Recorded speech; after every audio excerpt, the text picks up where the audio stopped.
I am here to introduce our next speaker.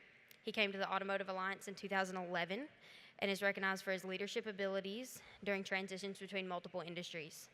He has spent 25 years in federal policy making and is known for his campaign capabilities, as well as being called a top DC lobbyist and man in demand by Washington Post. He is now leading the automotive industry efforts to develop public policy initiatives to accelerate automation and connectivity. And it is my pleasure to introduce the President and CEO of Automotive Alliance, Mitch Bainwol.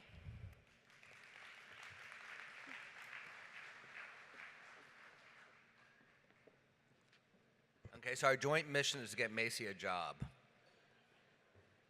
Good morning, everybody. I appreciate the chance to be here today and share some thoughts. I'm going to start slow and I'm going to rock and roll really fast. I've got 112 slides, but once I get going, some of them are really quick, tenths of a second kind of thing. The slides will be posted on the website later on. I have a little cleanup to do. You may see a typo or two. I have a lot of data, a lot of polling, and I just need to find my my thing. Here we go. Thank you, Ron, also. I really appreciate the chance. We're in a remarkably dynamic time for this industry, and the public policy that's going through the states and certainly in Washington is going to have an enormous impact on the future of our industry. And I'd like to kind of talk through really kind of a fusion presentation, a little bit of politics, a little bit of policy, a little bit of technology, a little bit of economics. And so here we go. And I'm gonna slide to the side so I can see what I'm talking about over here. Okay, so the Alliance. The Alliance is the Alliance of Automobile Manufacturers. We're 12 OEMs. We're not the entire industry. We're about 75%. And our mission, our scope is primarily environment, safety, technology. We're headquartered in Washington and Chinatown. We have offices in Southfield, Michigan, and Sacramento, California. So I'm going to walk through economics, politics, market trends, and then talk on four key issues: safety, fuel economy, autonomy, technology, and NAFTA. Economics, look at the numbers. So this first slide, and I kind of wish it were on the sides, but you can see behind me, is the 50-year pattern of sales in the U.S. And what you see is obviously what you know, a highly cyclical industry.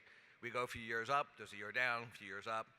What's unique about the period of time we're in now is we've had 7 straight years of growth, and the question is, have we peaked? This is for cars, light-duty trucks, and overall sales, year over year from January through July, so the first 7 months. And what you see, focus on the 2017 number for cars. Cars are down 11% January through July from 16 year over year. Trucks are up 4. Overall, we're down a little over 2. If you look at it for the 5-year window, cars are down 19%. Trucks are up 38%. And overall, we're up 10%. Retail's holding up. Fleet sales are a little bit of a different story. Very quickly, retail is essentially even. Fleet's down 10%. Global marketplace. Obviously, we sell about 17 million cars in the U.S. We're getting close to 100 million globally. And so if you look at the change from 1950 to 2015, just to see how this has evolved, the U.S. is up 11% over that band of time. The world is up 93%. So obviously the growth is outside of the U.S. And as I noted, global sales closing on 100 million units. So when you think about it, it's just an awesome thought to think that manufacturers and suppliers are going to put 1 billion cars on the road around the world over the next decade. 1 billion cars. That is just a phenomenal economic achievement.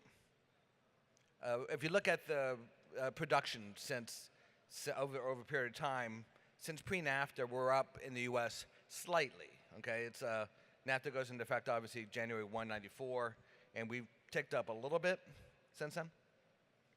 Look at plant openings. So since NAFTA, there have been 26 plants opened up in North America, 14 in the U.S., 11 in Mexico, 1 in Canada. You can see the colors on the bottom, and orange is the U.S., green is Canada, and purple is Mexico. And you can see the last 3 were Mexico, but the next 2 probably are in the U.S. Obviously, Volvo and Toyota Mazda have decided to invest. Plants by decade. I'll tick through this really fast. So in the 1970s, one plant by a U.S. manufacturer in the Midwest. 1980s, 17 plants put into service, 10 by the U.S. OEMs, 7 by Asian OEMs, and you begin to see the migration to the south. 1990s, a little slower, 5 plants, 2 U.S., 1 Asian, 2 German, continued migration to the south. 2000s, 8 plants, 3 U.S. manufacturers, 5 Asian, continued migration to the south. In 2010s, 3 new plants so far, and obviously we have Volvo and Toyota Mazda coming. Looking at our political context, I've got probably a dozen slides here. I have a couple slides I borrowed from a friend. This is one of them. And what he's showing is a very big picture kind of sense of where we are in the world. So if you think back to the Gilded Age, you had Carnegie and Steel, Rockefeller and Oil, Vanderbilt Railroads, and it was about electricity and engines. Today's world, it's Google and Amazon and Facebook, and it's about the internet and mobility, internet and mobile. And so we've gone from conventional cars as kind of the anchor of life to a future where it is going to be automation. So in terms of Washington, I've had the privilege of being in Washington now for 40 years. I went there for college and essentially never left. I've never seen a time that was as polarized as today, and that's not an indictment on either party, it's just an indictment on both, really. And in the last couple decades, it's obviously been a very fluid thing from a sense of who controls the town. It's now the GOP's turn, and it's clearly not been easy. This was a really interesting slide, also borrowed from my friend Bruce Melman. And the point he makes is that you can make a case that Trump is following, at this point, the Clinton playbook. A very different time. Clinton came into office, the Berlin Wall had crashed, we were peace and prosperity, it was Reagan-Bush era, and everything was kind of easy and comfortable, and it was a simple time when you think about it. We're now in a time of much more angst and controversy. But the playbook, so retool the White House. Clinton brought in Panetta. Trump obviously brought in General Kelly. Successful leadership moment. The president, with the tragedies, both natural and not natural, of recent weeks, it's been an opportunity for the president to exercise leadership outside of the polarizing issues that divide America. A pivot to the center on policy. He's been cutting deals with the Democrats, with Pelosi and Schumer. A strong economic run, and then leveraging less popular Republicans, so using Republicans as a foil. Now, Clinton doing it was against Republican opposition. Trump doing it against his home team, so it's a little interesting. But the playbook itself is an interesting model to reflect on. Party platforms, they matter, and the Republicans won. And if you just reflect on what the platform said about climate change, a triumph of extremism over common sense. I'm not making a value judgment. This is what the platform says. Democrats, an urgent threat and a defining challenge of our time. If you wonder why there's a fight on matters environmental in Washington, it's because of the underlying belief system that platform reflects. We reflect on the Trump coalition. It's totally auto country. Those are the 14 states that produce automobiles. You can see Kentucky, Alabama, Tennessee, arrayed by Trump winning margin. So Trump won Alabama by 28%. So he won 12 of the 14 states that manufacture automobiles. So when the president talks about cars, he's talking to his base. He's talking to the folks who voted for him, the states that were his support team. And Republican governors dominate auto states. If you look at this, 13 of the 14 auto states have Republican governors, including your next speaker. I've been around politics for a long time, and whether I work for candidates or other industries or this industry, I always focus on how an industry is perceived, because that gives you a sense of your latitude, your political capital, to wage the wars in which you engage. And this is our favorable, unfavorable as a sector, the auto industry, from November 1 through this spring. And what you see is our favorables are in the mid-60s, our unfavorables are under 30. Politicians would kill for these kind of numbers. It really is a very, very successful sector in terms of public opinion. And the thing to reflect on is that we're defined by what you do, which is build cars and support that system, by the product itself. We're not defined by the public policy issues, the fights that consume Washington. So when you hear about recall stuff and safety issues and whether self-driving cars are safe or not, those are policy fights that don't impact people's opinion of the sector. This is Gallup, and it shows that the rating of the auto industry reached a record high since 2000 in 2017. So because we have a bizarre regulatory system that is both federal and partly driven by California, you have to understand the current context, also reflect on Trump in California. Trump lost California by 4 million plus votes. He lost nationally by under 3 million. So he won the rest of the country essentially. And so when you hear a politician in California go after the president, it's home cooking. It makes sense. And when you hear Trump go after California, it's home cooking. It makes sense. So they're rigged to fight, and that is unfortunate because we've got to find a way to bring them together. If you look at it more broadly, and there's I think a math problem on this one, the coastal question is very clear. If you add in Oregon and Washington, California, and Massachusetts and New York, you really get a tale of two different countries. Okay, so trends that are changing our life and our sector forever. First, autonomy. And I got to note that this has been kind of a rock and roll year for public policy on economy. The House moved a bill. Secretary Chow revealed an update of the AV policy guidelines a couple of weeks ago in Michigan. And just Wednesday, the Senate passed the bill unanimously out of the Senate Commerce Committee. It's an interesting dynamic now with autonomy because the so-called safety advocates are very nervous about it, and they're defending the status quo.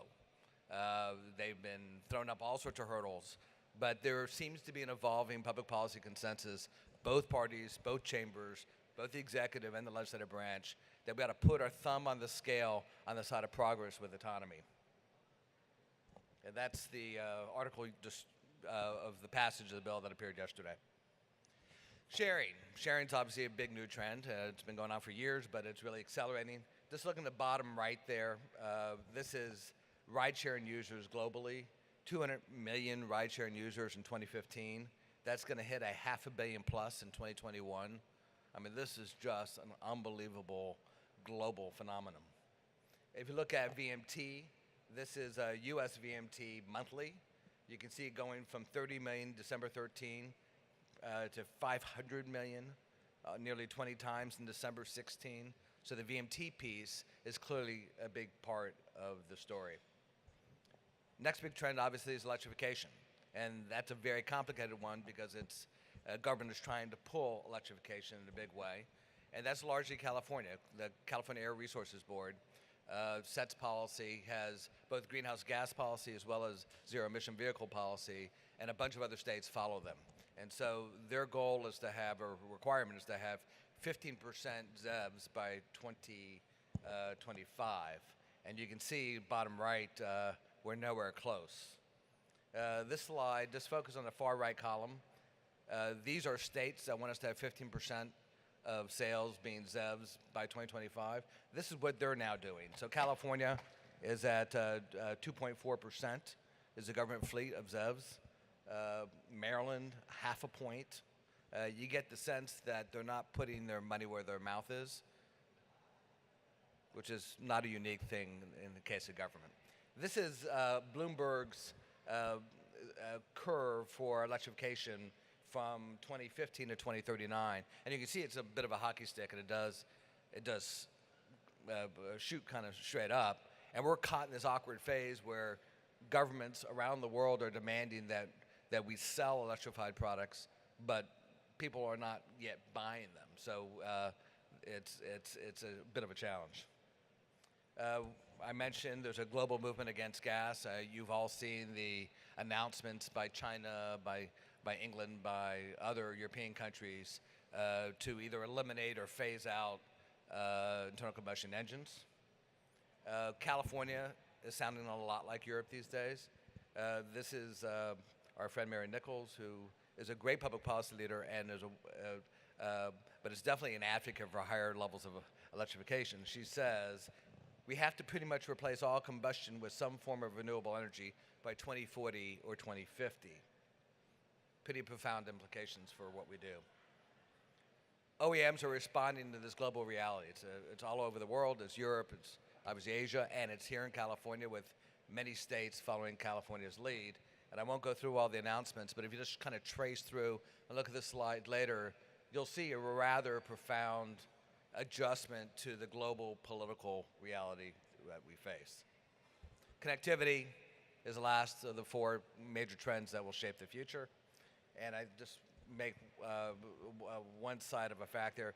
82% of all cars shipped in 2021 expected to be connected. It's a compound growth rate of 35% from 2016, so clearly a big force moving forward. Okay, so we've set the context. We're now into issues. It took 50 minutes to do context, and I've got about 30 minutes left, so bear with me, and I'm going to go faster now. So first issue is fuel economy. 2011, implemented in 2012, the auto industry reaches an agreement with President Obama that set a schedule of CAFE targets through 2025. There was a deal, basically, and what the president got was a commitment to a slope of future progress with targets. What the auto industry got was two things. A midterm review, because we're going all the way out to 2025, and this is 2011, so the midterm review to be done midway in 2018, and a commitment to harmonize and create one national program, because we have regulation by EPA, by NHTSA, Department of Transportation, and by California. Multiple regulatory bodies is not exactly a recipe for making cars affordable. So that was the fundamental construct. We do know that the destiny is clear. The timing of that destiny is not clear. So when we think about the future, here are some questions just to reflect on. What's the transition speed and ratio of moving from ownership, where we all buy cars, to access, where we follow the Uber Lyft model? And how far will that go? I used to be in the music industry, and in roughly a decade, we went from 100% ownership, CDs, whatever the plastic form of ownership was, to digital ownership, to access. Very few people buy music now. You subscribe to services like Spotify and Pandora. That's the analogy for Uber and Lyft. We're moving in the same kind of dynamic, but it's a different product with a different, obviously, life cycle and a different dynamic. So there's going to be a shift in ratio. We don't know what it is, but it is a shift. We don't know what the sales impact of regulations and economic conditions and access models. We don't know the timing of full autonomy exactly. We don't know the adoption of electrification, how that impacts ride sharing. We don't know what's going to happen with gas prices, which is obviously huge, and breakthroughs in technology, and what's going to happen with U.S.-California future political leadership and global leadership. So there are a lot of questions here that are just unknowns that will impact the future. So I don't know how many of you remember Rube Goldberg, but he was famous for all these contraptions. If you look at our regulatory structure, Rube Goldberg would be proud. We do have EPA regulating greenhouse gas. We have NHTSA regulating CAFE. We have California regulating both greenhouse gas and zero-emission vehicles separately. It's a mess. And if you're starting a regulatory regime and you totally believed in the regulatory goals, you would never do it this way. This is an incremental outgrowth that only makes sense because they happen year over year over year. And if you look at it now, over the course of time, it's kind of crazy. Facts, not politics, matter as we go through this debate. There's a lot of hyperbole in this conversation. The NGOs are engaged in really incredible political hyperbole. Here they say helping the dirtiest vehicles stay on the roads will overheat our planet while ceding competitive advantages to manufacturers that can satisfy strong standards in Asian and European markets. Now that's a good example of kind of lunacy. First of all, the manufacturers are the same manufacturers. All the manufacturers we're talking about in Asia and in Europe are the manufacturers that are engaged here and are part of our coalition. So that's silly. And we don't want to keep dirty vehicles on the road. We want to sell new vehicles that happen to be clean. So this is an example of kind of the crazy political hyperbole. I'll skip through the next one. And now some facts. So there was a midterm schedule. On November 29th, EPA had a schedule on its website. This is 3 weeks after the election. On November 30th, the schedule was gone. It was almost like it vanished. So that was a commitment to a midterm review timed in the midterm. Bing, gone.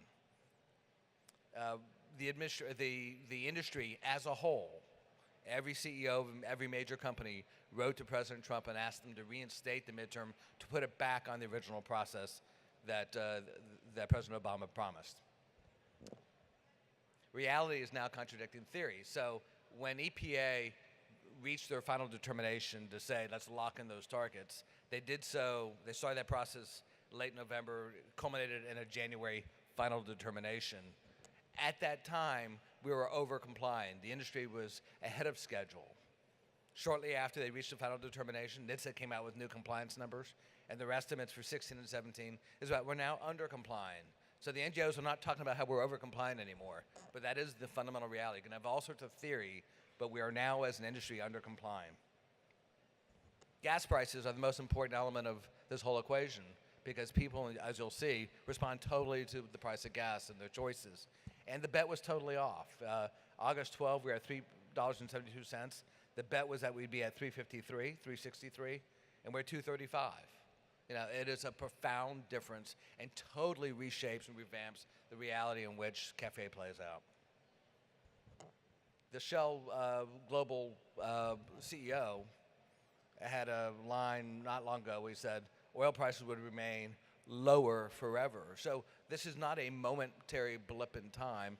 This is a new structural reality that I guess a war in the Middle East could change. But this is a combination of market demand dropping because of things like electrification, and it's a function of fracking and all sorts of other development issues.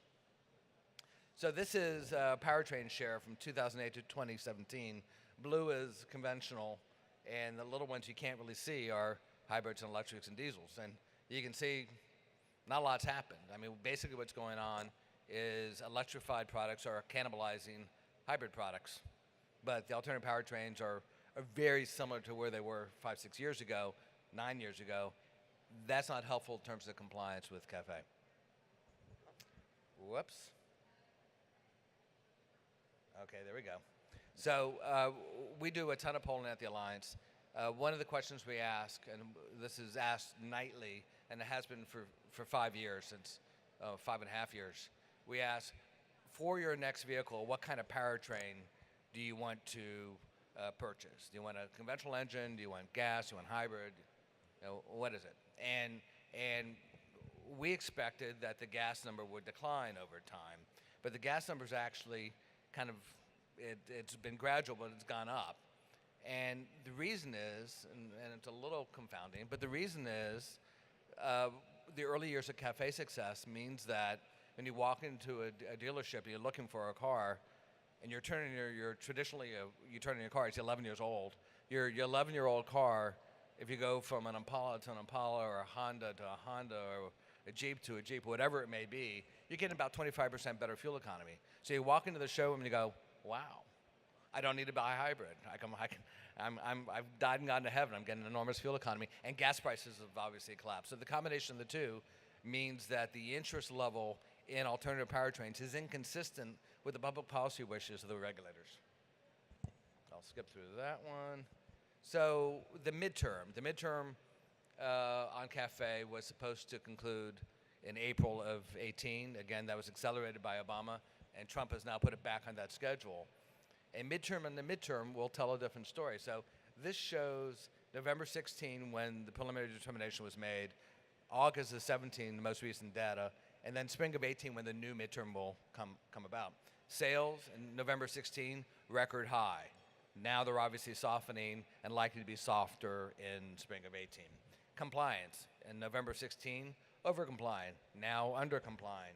Gas price projections, high along the way. Gas price realities, much less than the projections. The share of the internal combustion engine was in November 16, 97.2.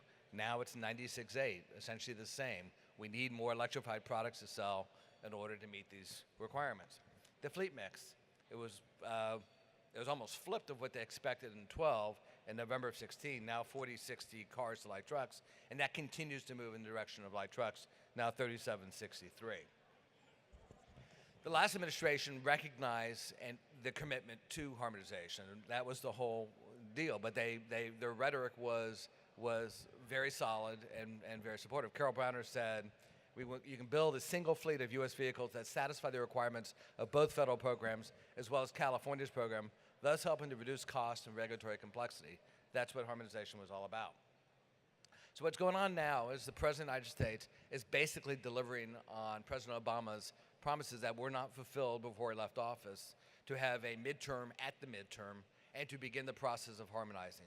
By accelerating the midterm in November, December, January, the last administration separated EPA from NHTSA, compounding the One National Program challenge.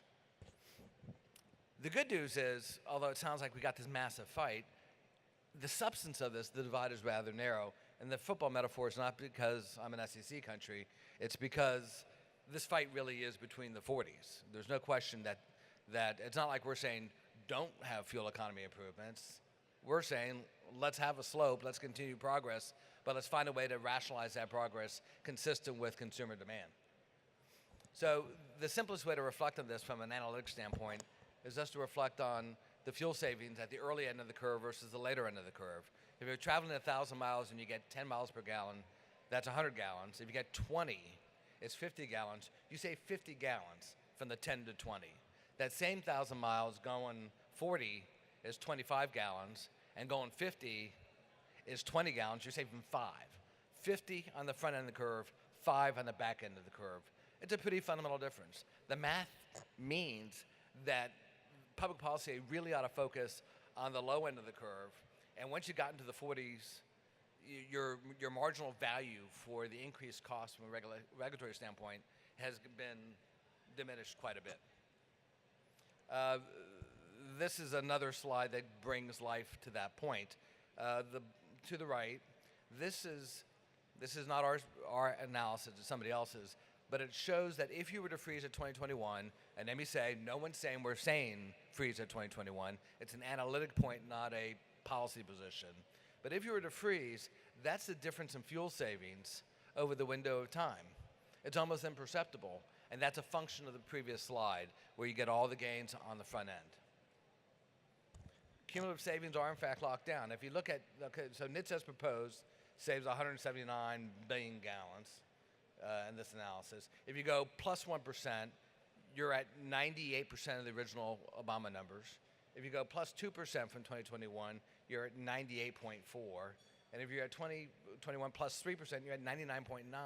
So same essential point. We've achieved these savings. We have a touchdown. We have success. It isn't over, but we've achieved the overwhelming material progress that was envisioned in this deal. So interests actually do align. Where should everybody stand? So for the industry, we want a compromise deal with California, with the feds that works, because it's the right thing to do, it's the competitive thing to do. We're global companies meeting global requirements, and we need the stability and the certainty given our product cycles. The Trump administration should want a compromise deal because it's good economics to reduce energy consumption, because litigation, if we get into a fight with California, is risky. You don't know the outcome. And because politics is workable compromises is a good thing politically. California should want a deal because if they care passionately about climate reduction, the best thing they can do is use their leverage in this process to pull the entire debate their way. The second they walk from the deal, they've lost their leverage. Litigation for them as well is risky. And then finally, I talked about the emerging fact pattern. It's different now than it was 6 months ago. And next April, when we reach the true midterm, the fact pattern on the ground is gonna look kind of odd if you say, oh no, we ought to defend exactly where we were a year and a half ago. Never mind the facts on the ground. Okay, so a couple notes on consumers. 4 in 5 consumers recognize that vehicles are more fuel efficient than they were a decade ago, so people get the progress. They think that the best way to get government to encourage savings is to favor a production mandate. So what's the best way for government to achieve the goal of having more fuel-efficient vehicles on the road? 52% say production mandate, 9% say consumption mandate. What do? We have a consumption mandate. CAFE's basically a mandate on what people buy. If you had to spend $2,000 more on the purchase of your next vehicle, would you rather put it into fuel efficiency or something like blind spot? And the public split. And the point of that is, it's not just fuel efficiency we're talking about. We're talking about other technologies that consumers faced with choices. Given that gas prices are so central to this debate, what are their expectations about the future of gas prices? On the left, it's a year from now, what's going to happen to gas prices. And on the right is 5 years from now. And then I've reduced it to status quo and great deal more. If you think it's going to go down, or you think it's going to go up a little, or about the same, that's status quo. So a year from now, it's 77-13 status quo versus great deal more. 5 years from now, it's 74-17. So the psychology that's baked into the brain of the consumers is that lower prices in gas are the reality for years to come. We're going through, we do these surveys for a month, and that does so happen across the period of Hurricane Harvey. So I was curious to see whether Harvey made a difference. It did at the pump for a bit, but whether it made a difference in the psychology, and the sum and substance of that slide is it did not. And gas prices do drive segment choices. So on the left, it's what are you going to buy if gas costs $4.50 a gallon, and then to the right, it's what are you going to buy if gas prices are $2 a gallon, and it's SUVs, vans, and trucks in a $4.50 context at 43%, sedan and compact at 46%. So expensive gas, sedans are up a little. Cheap gas is 61.32 on behalf of SUVs, vans, and trucks. So there's no question that gas price expectations are central to the fleet mix changes we're seeing. I'm going to just run through the first one because I kind of think this one's fun. What statement is closest to your own opinion? Americans should be driving smaller, more fuel-efficient cars with less powerful engines and limited cargo space like Europeans, or Americans like larger vehicles and should decide what cars they want to drive. 33, be more like Europe. 56, larger vehicles and should decide what they want to drive. And if you look at it by party, Republicans are 20 like Europe, 73 larger cars. Democrats are 48, 43. So Democrats are split down the middle. Republicans are all in on choice. Higher standards, yes. People like them conceptually. If you ask a regular voter sample, it's probably 80-20. They like higher fuel standards. If you ask car owners, which this is, do you favor or oppose a government policy to increase fuel efficiency? 59-21, that's car owners. Do you favor or oppose the policy, even if it means the price of your next car might rise by $2,000 or $3,000? Dead even. All of a sudden, the support collapses. And then when you say, how much more would you be willing to pay? Of the 93% that have a perspective, 53% say the standards are nice, but they don't want to pay any more for a car. So I always hear the NGOs say, oh, people want this, people want this, people want this, and they do if it were free, but it's not free. I'll skip through that. I'm going slower than I thought, so I'm gonna accelerate my pace. So on safety, I think it's really important just to set the context over decades. This is a slide of fatalities. The green line is from basically roughly 1950 to last year, and it is fatalities by VMT. And you can see it slide down. The gray line that is up and down and kind of across the middle is the actual fatality numbers in the roughly 40,000 range now. We obviously drive many more miles now than we did 5 decades ago. So same number of fatalities, essentially, many more miles traveled, so the numbers declined. It is such a success that the CDC described it as a public health achievement. So when we get to these wars in Washington about safety and how evil the industry is on safety, and they talk about recall, we have to get straight and we have to make sure it works. But we should all understand the fact pattern here and not be confused. The fact pattern is the work of the OEMs and the suppliers and others in the sector have produced a phenomenal social benefit in terms of outcomes. And if you look at it really more deeply, this inverted pyramid tells an even more profound story. So you deconstruct the 35,000 people who lost their lives on the highways in 2015, and you look at it from driver error and all sorts of other factors, and what you end up getting is 2.5% relate possibly to the vehicle itself. Of the 2.5%, 2/3 of those are maintenance issues like tires that are bald or tires that are flat or have other challenges. So you have less than a point the fatalities on the road relate to the vehicle. And that's why technology is so important, because those other problems are human problems, and technology will take care and address those human problems. Case study in California is also interesting, and I'll just cite one point here. We looked at all the fatalities in the state of Pennsylvania. In Pennsylvania, 241% more likely to suffer a fatal injury in a car that's model year 99 or earlier than those that are 14 or later. So if you look at all the stats, no matter where you find them nationally by state, old cars are much more dangerous than new cars, both because of structural integrity and the way they're built from a physics standpoint, but also because of the technology packages. Let me skip through that one. Let's go to autonomous vehicles. So to put it in perspective, 1956, Eisenhower, one of his big campaigns is to establish the interstate highway system. There were roughly 37,000 deaths on the roads then, roughly the same number we have today. Population is about half of where we are today. 1966, we passed the Highway Safety Act, which is still the fundamental mechanism that government uses to regulate safety in the U.S.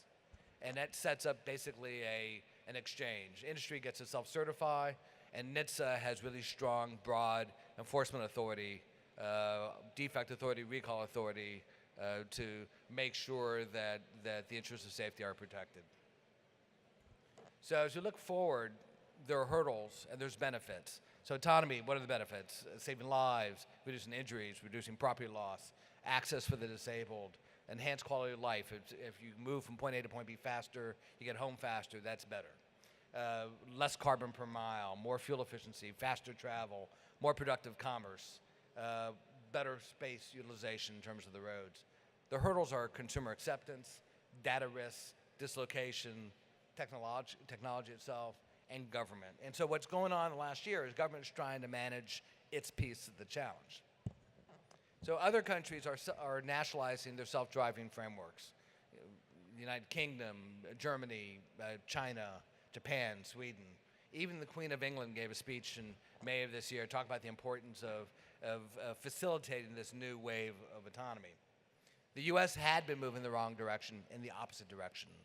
Lots of state activity, going outside the traditional jurisdiction of the states, getting into performance, design, construction of vehicles.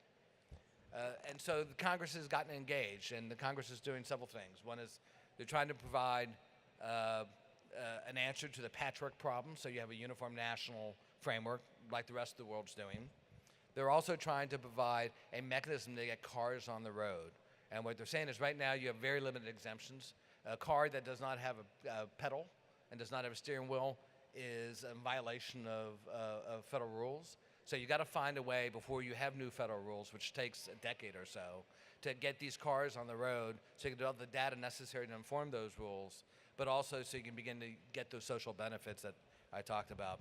And so the idea of the bill, both bills in the House and Senate, is to up the number of exemptions so manufacturers and others, technology providers, can get these cars on the road with a proviso that it produces net safety benefits relative to a conventional car. So NHTSA has to approve these exemptions.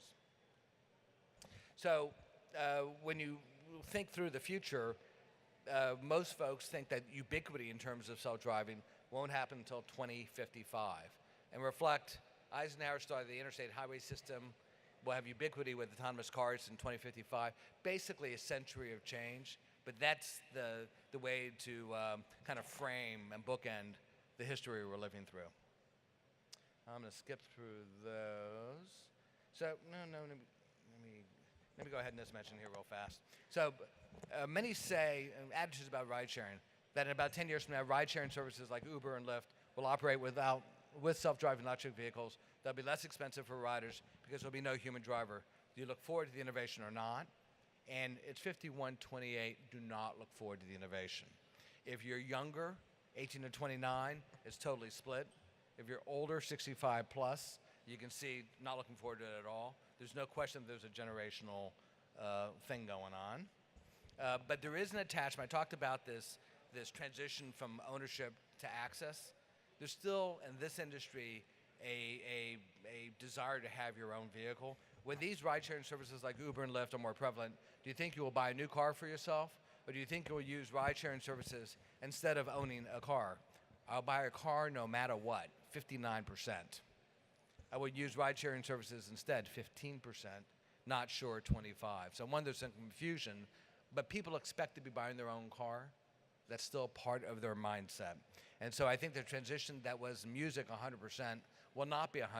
There'll be a mix. But there's no question when you reflect on the VMT from ride sharing, it's soaring through the roof. So that's the tension that is evolving over time. Now, in the rental context, will the availability of ride-sharing services like Uber and Lyft impact the likelihood of you renting a car while traveling? And certainly that is going to happen. I mean, at this point, it's only 23%, but at 18 to 29, it's almost 50-50. And I know I travel a ton, and it's always a 50-50 call. Do I want to rent, or do I want to Uber? This time I'm flying back out of Atlanta, so I'm renting. But if I were flying out of Birmingham to go home, I would have Ubered for sure. So there's no question there's a dynamic change there. Okay, I'm actually kind of on schedule because I just have a few slides left. NAFTA. So NAFTA is really complicated because I think the administration wants to do well and is looking to support the industry and is obviously looking to support employment in the U.S. This one's really complex, though. When you reflect on global production, you've got hubs, these global hubs. You've got in Europe, Western Europe, with the cheaper labor source in Eastern Europe. In Asia, you've got cheaper labor sources. In the U.S., you have NAFTA, and you have U.S., obviously, Canada, and Mexico. The question here ultimately is whether if you, in a desire to move jobs to the U.S., make it more difficult and disrupt the very complicated integrated supply chain that many of you are involved with, what happens to those jobs? And the premise that they necessarily come back to the U.S. is at least at risk. Because all the other global centers, and this is a global industry, have the low-cost option to manufacture. So that's the guts of the challenge. So timeline, I know the administration wants to both get it right and do it fast. There's obviously a fight over many things, including rules of origin. And the next round is going to take place, round 4 of the discussions next week in Washington. We would say 3 things, basically. Maintain the existing automotive rules of origin. Definitely say that we ought to modernize, but not blow up NAFTA. And focus on our reliance on this integrated supply chain. So those are the kind of the guideposts for us. I've got a few more slides on polling, on attitudes about this, and then we are done. And I appreciate your patience with me because it's been a long haul, and we had no intermission. Okay, so should the U.S., so the North American Free Trade Agreement, NAFTA, be revoked, renegotiated, modernized, left as is, or don't know? Don't know is actually very high, 34%. So the 66% that have an opinion, what's left over, most say renegotiated and modernized. That's where the center of gravity is. Left as is, 15%. Revoked entirely, 11%. So the moderate course of action, the sentiment of most Americans that have an opinion on this, is to do exactly that, what we would like to do, which is modernize. Would you support changes to the North American Free Trade Agreement that increase automobile production in the U.S., but also increase the price of cars? And yes, 29, no, 34. So some people would pay a little bit more for a car that was built entirely in the U.S., but most would not. This is not a slam dunk. Slightly more than half willing to pay at least some amount for vehicles containing significant higher percentage of U.S. components, and then we ask how much. And you can see nickel-dime stuff. There's not a willingness to pay a ton more. And we reflect on this. We talked about safety. There's costs to the new safety regulations. We talked about fuel efficiency. There's costs that go to the question of fuel efficiency. There's costs that could be connected to how we move forward with NAFTA. And at the end of the day, maybe I'll leave with this one kind of central point. The most important thing any of us can do is to support the concept of fleet turnover. Fleet turnover is what is a win-win-win for the industry, for the public, and for the environmental community, and for the safety community. So, if old cars are not clean and they're getting the 10 to 20 instead of the 40 to 50, and they're not as safe from a technology package standpoint or from the structural integrity of the cabin integrity, then getting people out of old cars into new cars ought to be this phenomenal goal of public policy. And then, if that's your goal, you have to reflect on all these other added costs. How do you square the impulse to add costs to achieve regulatory goals that are worthy with the reality that the best thing you can do is get people into new cars and keep them affordable? That's fundamentally the question that we wrestle with every day. And when we get beat up sometimes in the press for being against this regulation or that regulation that sounds good, the reason really ultimately is because it comes down to the importance of being able to make sure the cars are affordable. Because if cars aren't affordable, they're stuck in the showroom. That's not good for the dealer. It's certainly not good for OEMs. It's not great for suppliers. So I have 57 seconds. I can filibuster or just say thank you. And so I'll just say thank you very much for your attention. Appreciate it.